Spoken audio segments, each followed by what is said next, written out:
यकीन आ रहा है तुम लोगों को दोस्तों, इसका सारा का सारा जो मसला था ना वो जेट लैग का था। पाकिस्तानी वहां पर गए हुए थे, मैचेस उन्होंने सुबह रखे हुए थे। पाकिस्तानी बेचारों का पूरा जो क्लॉक है वो हिला हुआ था। आज देखो सही टाइम के ऊपर मैच शुरू किया तो पाकिस्तान ने कैसा चेस किया सोच सकते हो। सबसे पहले इस स्कोर कार्ड को देख लो और मुझे बताओ, अगर ये मैच मैंने लाइव ना देखा होता, अपनी इन गुनाहगार आंखों से ना देखा होता, तो मैं कभी यकीन ही ना करता। मुझे कोई आके कहता ना कि पाकिस्तान ने इस तरह का चेस कर लिया, मैं उसके मुंह के ऊपर जूता मारता कि तुझे शर्म आनी चाहिए यार। मजाक की भी एक हद होती है, इस किस्म का मजाक नहीं करते हैं पाकिस्तानी फैंस के साथ। लेकिन क्या जबरदस्त मजाक कर दिए Nawaz, I love you Nawaz यार। इतने प्रेशर के बाद 0-0 और उसके बाद आके सेंचुरी मार दी। वो संजू वंजू कौन थे तुम लोग भाई, क्या कुछ कर रहे होते थे वो आके करते हैं ना, सेंचुरी मारी उसके बाद 0 फिर सेंचुरी। हमारे पास भी आ गया, अब हम 2 दफा 0 के ऊपर आउट हो गए, 2 दफा सेंचुरी मारेंगे। अभी देख रहे हैं अगले मैच के अंदर भी एक और सेंचुरी आ रही नवाज की। ओ माय गॉड, 2 मिनट चाहिए होते मुझे इस शोधा होने के लिए। लेकिन भाई कमाल हो गया, कमाल ऐसा मतलब हाईएस्ट अभी तक के पाकिस्तान की हिस्ट्री का, T20I हिस्ट्री का सबसे हाईएस्ट पावर प्ले का स्कोर हुआ है, अब जाके हुआ है तकरीबन। यार वो मतलब बंदे वो रिटायर हो गए।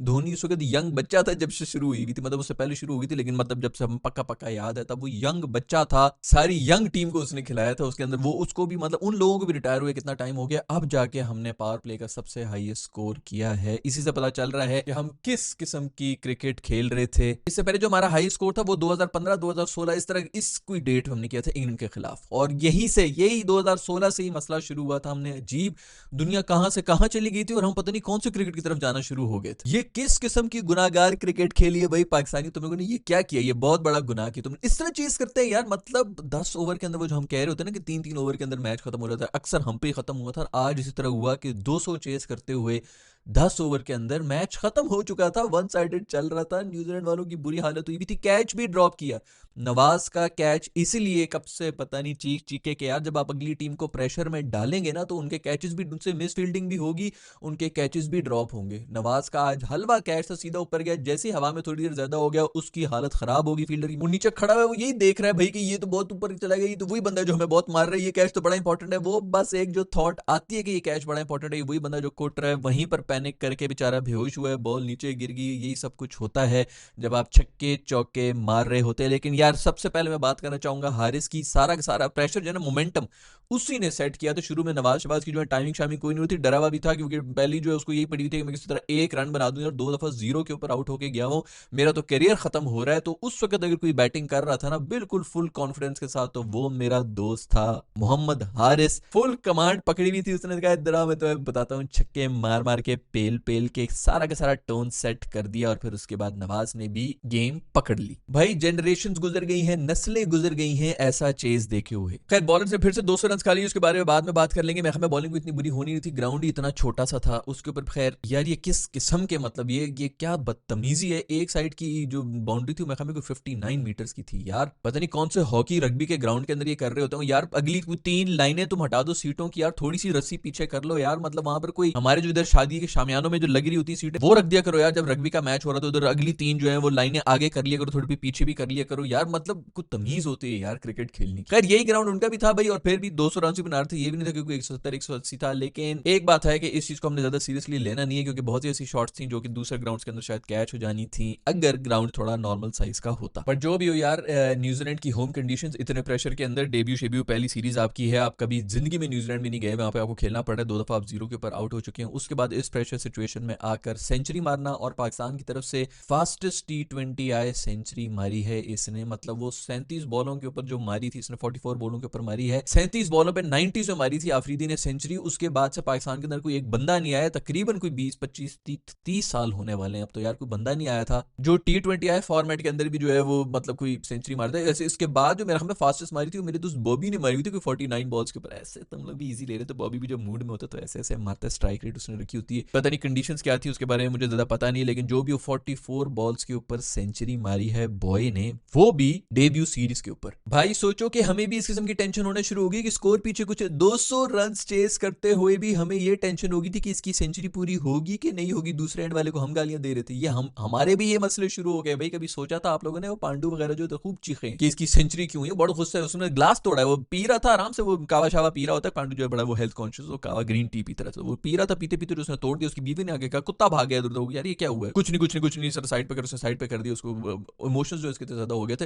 वो तो कभी भी नहीं छोड़ता, किसी का भी माइलस्टोन आ रहा हो, पांडु का काम ही सिर्फ ये होता है कि इसका माइलस्टोन मैं पूरा नहीं होने दूंगा। तो उधर से आगा ने शुक्र है कुछ सिंगल दिए इसको, इसी बात पे तपा हुआ था बेसिकली पांडु। लेकिन भाई आगा के ऊपर तब चढ़ना शुरू हो गई थी कि भाई तू किधर छक्के चौके मारना शुरू हो गया। वैसे क्या खूबसूरत यार, हम वैसे तो नवाज की बात कर रहे हैं, चलो हारिस की भी बात कर ली, उसने बड़ी अच्छी इनिंग्स खेली, लेकिन मेरा ख्याल में जो सबसे बेहतरीन इनिंग्स खेली है वो आगा सलमान ने खेली। एक तो बेहतरीन शॉट्स मारा था, कोई टुल्ले मुल्ले कुछ भी नहीं मार रहा है। इसी तरह होता है भाई, एंकर रोल भी इसी तरह होता है कि आपने 3 बॉलों के ऊपर 3 सिंगल ली और 1 चौका मार दिया, आपके 4 बॉलों के ऊपर कुछ 7 रन होते हैं, आपकी स्ट्राइक रेट पूरी होती है। यही चाहिए होता है T20I के अंदर, यही होता है। हम नहीं कह रहे कि तू भाई निकल निकल के छक्के मार और बॉल के धागे निकाल, बैट के अंदर से आवाजें चीखें निकल रही हो, कोई भी नहीं कह रहा, क्रिकेटिंग शॉट्स कर। और दूसरी बात यार, ये जो हर कोई बंदा कह रहा होता है ना, ये रेड बॉल का बैटर है, ये रेड बॉल का बॉलर है, भाई जो रेड बॉल के ऊपर क्रिकेट खेल रहा है वो कोई भी क्रिकेट खेल सकता है भाई। हाँ, आपका टेम्परामेंट का कोई चक्कर होता है, आप ट्रेन कर लेना उनको, आप उनको बता दें भाई 6 महीने का कैंप लगाएं, साल का कैंप लगाएं, 2 साल टीम के अंदर रखें। अगर आपका कोई रेड बॉल के ऊपर बंदा है तो जरूरी नहीं कि बस उसको उसी चीज के ऊपर लिमिट कर देना। हाँ, व्हाइट बॉल वाले आप रेड में नहीं डाल सकते, रेड बॉल का प्लेयर हर जगह पर प्लेयर ही होता है। मत मार भाई तू निकल निकल के छक्के। लेकिन एक बात है कि आपके इस किस्म के प्लेयर्स हैं वो एक ही हो सकते हैं। अब ये टीम के अंदर है तो मेरे नहीं ख्याल कि इसके साथ और जो है, ये जो सबसे बड़ा जोन किया हुआ था वो ये किया हुआ था कि जी एक तरफ रिजवान, दूसरी तरफ बाबर, और दोनों ओपन भी कर रहे थे, दोनों एक ही तरह के प्लेयर से। वो बहुत ही बड़ा बेवकूफों वाला स्टेप था और वही चीज हमारे पूरे T20I करियर को जो है ना खराब कर रही थी। जो आपका जो पूरी दुनिया जिस किस्म की क्रिकेट खेल रही थी वो क्रिकेट ही हम नहीं खेल रहे थे। खैर भाई, कवर के ऊपर से छक्के मार रहा है नवाज,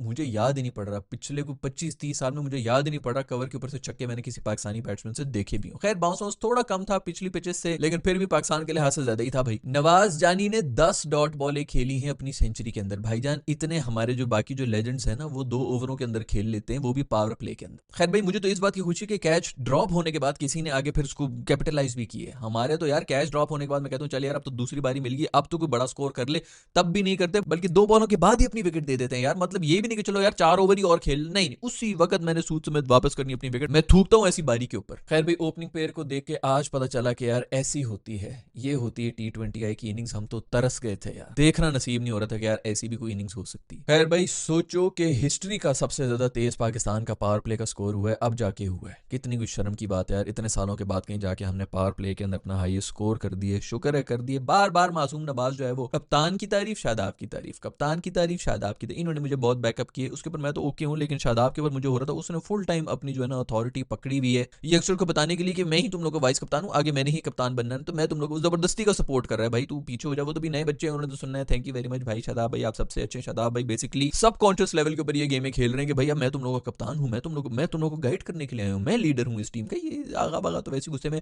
आगा ने आज ऐसी इनिंग्स खेल ली कि बेचारा शेडी जो है वो खुद हैरान हो जाएगा कि भाई ये किधर से मारना शुरू हो गया, हमारा तो सारा प्लान जो है वो चौपट हो रहा है। खैर भाई, शेडी ने भी ओके बॉलिंग करा दी थी, ज्यादा बुरी बॉलिंग नहीं कराई थी। इनफैक्ट उसने कोई हमें बीच में बोला भी था, ये हारिस रऊफ को बोला था कि बाहर निकलेगा, ये करेगा वो करेगा, और फिर आउट भी होता है। एक्सपीरियंस है ना फिर मेरे दोस्त का। लेकिन क्या फील्डिंग होगी, इसके बारे में एक बात हम किया करते थे कि भाई जो मर्जी हो जाए, बैटिंग नहीं आती, बॉलिंग नहीं आती, लेकिन फील्डर बड़ा पक्का है, पता नहीं जीवीसीएम की फील्डिंग कर रहा है। उस दिन भी एक हलवा छोड़ा है, आज भी हारिस रऊफ का इतना बेहतरीन एक ओवर जा रहा था, फुल प्रेशर बना हुआ था, एक आउट भी कर दिया था। उसके बाद भाई ने बिल्कुल अपने जो ना रानों के बीच में से बॉल निकली और चौका हुआ। मतलब है तो जो बॉल कलेक्ट करना नहीं आ रहा, बॉल पकड़ते किस तरह है बैठ के, ये तो स्कूल बॉय एरर करके यार बीच में टांगों के बीच में से बॉल निकल के चौका दिए, सारा प्रेशर रिलीज हो गया था। बेचारे रूफी ने बड़ी अच्छी बॉलिंग, रूफी ने अच्छी कराई, शाहीन ने भी अच्छी कराई। एंड में फिर आगे टेल के अंदर मैं खामे कोई 17 रन दिए उन्होंने। स्कोर इतना होना नहीं चाहिए था, 7-8 रन के बड़ी जल्दी हमने कर दिए थे। और जो मार रहे थे बेसिकली चैपमैन, उनके बारे में बात करेंगे, वो सब आउट कर लिए थे। उसके बाद भी हमने एंड में आके 200 रन खा लिए थे। खैर वो तो जब इनको मार पड़ना शुरू हुई तो उसके बाद कीवी कह रहे थे कि हम अभी भी 20 रन शॉर्ट है, वरना अगर जिस तरह का हमारा स्टार्ट होता है वो जो हम डॉट डॉट कर रहे होते हैं तो उसके बाद किसी ने भी नहीं कहना था कि कोई हमने जो है वो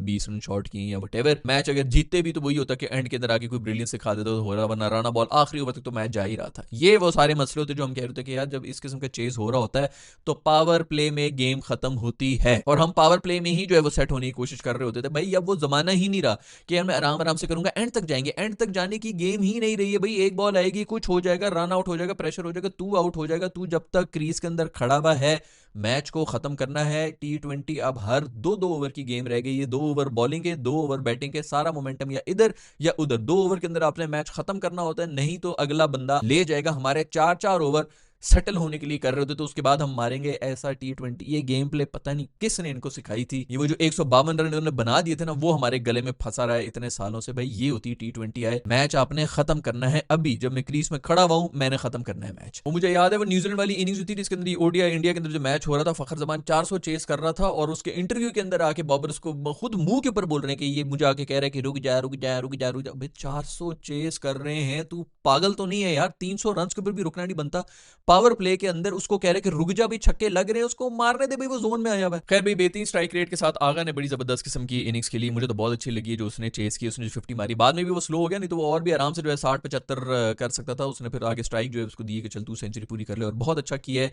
यंगस्टर के लिए बहुत जरूरी है कि कम से कम उसको कॉन्फिडेंस मिले। भाई वैसे मैच का टर्निंग पॉइंट पता क्या था? वो था मेरे दोस्त रूफी का कैच, जो उसने बटेरा पकड़ा ना, वो ऐसे यार बड़ा कोई सुथरा कैच पकड़ा, ऐसा कैच नहीं देखा भाई, इतना खूबसूरत कैच उसने पकड़ा। जिधर वो खड़ा होता, जिधर फील्डिंग करता, जिस पेस के साथ स्पीड के साथ बॉल निकल रही थी उसके ऊपर कैच पकड़ा है। वरना शाहीन भाई तो बिल्कुल अपने मूड के अंदर आ गए थे, ये उनका पहला चौका था उनको लगना था, और उसके बाद उन्होंने पहले ओवर से ही मोमेंटम उनको दे देना था। मोमेंटम शिफ्ट ही इस कैच की वजह से हुआ जो कि रूफी ने पकड़ा था पहले ओवर के अंदर। वहां से जो है न्यूजीलैंड में थोड़े रुके वुके, वरना उन्होंने भी रुकना नहीं था। वो दूसरा चैपमैन जो है उसकी जिंदगी के अंदर मैं खाम उसने कोई 5 बड़े स्कोर किए, पांचों के पांचों पाकिस्तान पे किए। हमारे लिए विराट कोहली बना हुआ है ये नया भाई, उसने आज फिर 94 रन बना दिए। खैर दे देते यार, जहां इतनी कुट खाई थी, एक छक्का खा के उसको सेंचुरी भी दे देते, मैं तो उसी के लिए बेचारे के लिए खफा हो रहा था क्या 94 के ऊपर कम से कम आउट ना हो। लेकिन इसने भी कसम खाई हुई है भाई, और दुनिया की किसी टीम के खिलाफ मैंने इसको कभी चलते हुए देखा नहीं, और पाकिस्तान के खिलाफ कभी इसको फेल होते भी नहीं देखा। हमने इसे भी कुट खाई है और फिर एंड में टेल से भी कुट खाई है, जिस वजह से सारा स्कोर हो गया था। नहीं तो स्कोर वोर कोई नहीं था, बड़े रेगुलर की मोमेंट्स के ऊपर हमने आउट किए। बॉलिंग शॉलिंग अच्छी हो रही थी, मुझे कहता ड्यू शू भी है, मुझे वैसे समझ नहीं आ रही थी कि ड्यू है भी कि नहीं, लेकिन फील्डर भी स्लिप हो रहे थे, मोस्ट ऑब्ली ड्यू तो थी। फिर से भी मैं हमें रोजे शोजे के ऊपर बातें हो रही कि भाई ये रोजे रख नहीं रहे हैं, ये हो रहा है यार, ये कौन से, एक तो पहली बात है यार कि इफ्तारी का टाइम हो गया, तो ये इफ्तारी की वो है, इस सनसेट के ऊपर मुसलमानों ने रोजा खोलना होता है, तो वो रोजे खोल रहे हैं। और जिन्होंने अगर रोजा नहीं भी, ये एक तो मुझे ये समझ नहीं आ रही ये कौन सी जनरेशन आ चुकी है यार अभी। एक तो नए नए इनको इस्लाम समझ आइए, और दूसरा नया नया इन्होंने रोजा भी रखना शुरू किए। दोनों चीजों के ऊपर बिल्कुल ही नए नए तो पागल हो गए। उसके बाद सोशल मीडिया के ऊपर भी आ गए यार, पिछले 55-60 सालों से जो है ना, वो भी सब मुसलमान ही गुजरे हैं, वो भी सब रोजों के दरमियान ही क्रिकेट भी खेलते रहे। अभी पिछले दिनों एडिलेड के अंदर गर्मी के अंदर एक रोजेदार की जो डेथ हुई, पाकिस्तानी लड़का ही था ना वहां पे खेल रहा था। आप लोगों को यार मतलब जब इस्लाम ने छूट दी हुई है, मैं पूरी एक वीडियो पहले ही बना चुका हूं जिसके अंदर शमी के ऊपर सब बातें कर रहे थे, मैं ये बताया कि सबसे ज्यादा प्राइवेट कोई इबादत है तो वो रोजे की इबादत है, जो कि सिर्फ इंसान और उसके खुदा के बीच में होती है।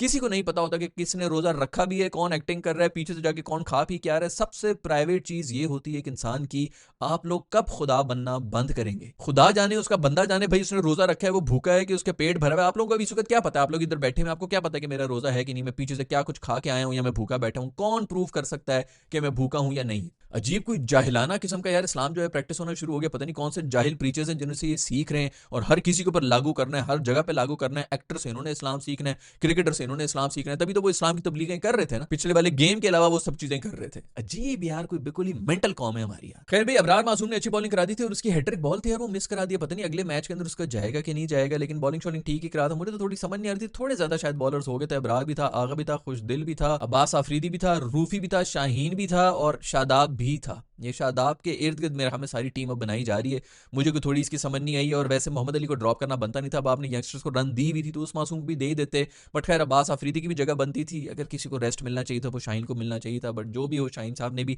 ओके बॉलिंग करा दी थी, लेकिन उसके अंदर बहुत बड़ा क्रेडिट उस कैच का ही है जो कि रूफी ने किया था, वरना पहले ओवर से ही वो टोन सेट हो गई थी, जो उन्होंने आखिरी ओवर में आके पूरी कर भी दी थी। टेल एंडर से 17 रन खा के उन्होंने कर दिया था कि नहीं मैं वापस आ गया हूँ, आप ये मत समझे कि मैं बदल गया हूँ, मैं वैसा ही हूँ। कोई यॉर्कर नहीं, कोई एंड के ऊपर यार कोई डेप्थ की कोई बॉलिंग शॉलिंग। ये हमारे बॉलिंग कोचेज हैं जो कि बैठे हुए हैं, लेकिन उन्होंने भी यार 1980 की क्रिकेट खेली, उनको क्या पता इस वक्त मॉडर्न डे क्रिकेट क्या हो रही होती है। ये हमने चीख चीख के यहाँ पर जो है कि यार बस कर दो, बंद कर दो, इसको फेंको उसको फेंको कर करके टीमें चेंज करवाई है, वरना ये इसी के साथ ही चलते रहते हैं। और भाई यही माइंडसेट चाहिए होता है ओडीआई के अंदर भी। अब ये मत समझो कि जनाब अली सिर्फ T20I का माइंडसेट, T20I के अंदर तो गुनाह है भाई कि आप डॉट बॉलें खेलें। अब ओडीआई के अंदर भी यही चल रहा होता है, और हमने भी जो पीछे चैंपियंस ट्रॉफी है ना उसके अंदर ओडीआई के अंदर वही थर्ड क्लास घटिया माइंडसेट के साथ क्रिकेट खेले थे, जिसकी वजह से हम इतनी बुरी तरह से हारे। खैर भाई वेल डन पाकिस्तानी यंगस्टर्स, जबरदस्त की बैटिंग की है, टॉप ऑर्डर नहीं की है, बहुत ही बेहतरीन। और मजा आया कि 200 रन मिले हैं, उसी के ऊपर स्टेटमेंट दी, क्योंकि 160 170 होते तो उसके ऊपर कोई स्टेटमेंट पढ़नी जानी थी, ग्राउंड शाउंड जो है वो छोटे ही थे, तो कम से कम 200 होने चाहिए थे और वो इसी तरह चेज भी होने चाहिए थे। ये भी नहीं कि 20th ओवर में जा रहे हैं क्योंकि ग्राउंड छोटा था तो आपने स्टेटमेंट ही ये दी कि बेटा ये 250 की पिच थी, फिर 200 की भी पिच नहीं थी। Well done Nawaz, well done Agha Salman, Haris बहुत बेहतरीन, रूफी बेहतरीन फील्डिंग, बॉलिंग सबने अच्छी कराई है, ओके थी, थोड़ा बहुत जो है वो कमी पेशी हो सकती है लेकिन इसे बेहतर करवा देनी चाहिए थी। स्कोर खैर फिर भी रोक दिया था लेकिन इससे भी नीचे होना चाहिए था जिस तरह हम रेगुलर उनकी विकेट्स ले रहे थे। खैर आपके सबके बारे में क्या ख्याल है नीचे कमेंट्स में बताएं। अगर वीडियो पसंद आई तो लाइक के बटन को छू लें, अगर नहीं पसंद आई तो डिसलाइक के बटन को छू लें और सब्सक्राइब के बटन को छू लो भाई। ये सब्सक्राइब का बटन जो है दबाने के लिए, इसके अंदर से कोई करंट नहीं निकलता, मैंने दबा के भी देख लिया, तुम भी दबा के कंफर्म कर लो